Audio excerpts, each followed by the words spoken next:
Okay, so the book I chose to read from is ironically Fahrenheit 451, which is about follows one of the main character who is a fireman who's instructed in this utopian society to rather than putting out fires, he is instructed to burn any source of books, any place harboring books, and in some cases anybody who harbors a book themselves. So this excerpt is basically one of the characters explaining why they have this method. And so he goes on to say, now let's take up the minorities in our civilization, shall we? Bigger the population, the more minorities. The bigger the market, the less you handle controversy. Remember that. All the minorities with their navels to be kept clean. Authors full of evil thoughts locked up your typewriters. They did. Magazines became a nice blend of vanilla tapioca. Books, so the damn snobbish critics said, were dishwater. No wonder books stopped selling, the critics said, but the public, knowing what it wanted, spinning happily, let the comic books survive. And the three-dimensional sex magazines, of course.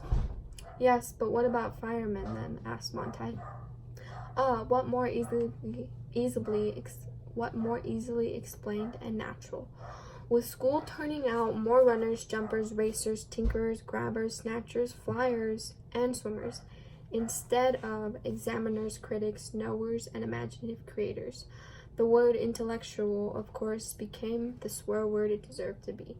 You always dread the unfamiliar. Surely you remember the boy in your own school class who was exceptionally bright, did most of the reciting and answering, while the others sat like so many leading idols, hating him.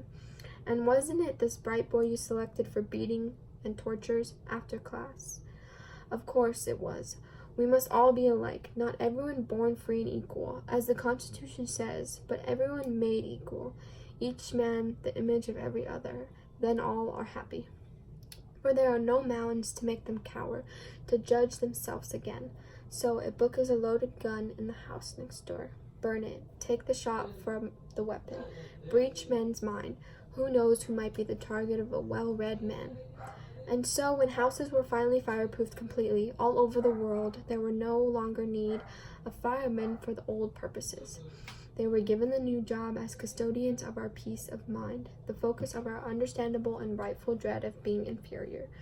Officials, censors, judges, and executors. That's you, Montag, and that's me. You must understand that our civilization is so vast that we can't have our minorities upset and stirred.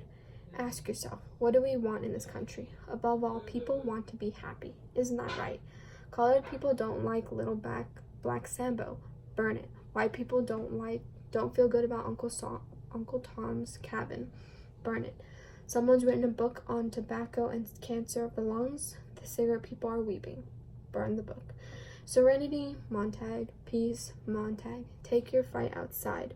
Better yet, into the incinerator. Funerals are unhappy. Eliminate them. Burn all. Burn everything. Fire is bright and fire is clean.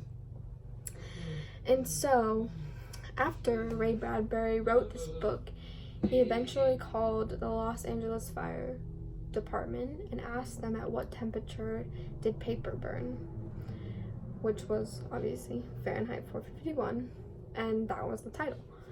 The book was a rave and people loved it, but they also argued about it. They argued about the censorship, the portrayal of humanity, and how the government controls what they want us to see.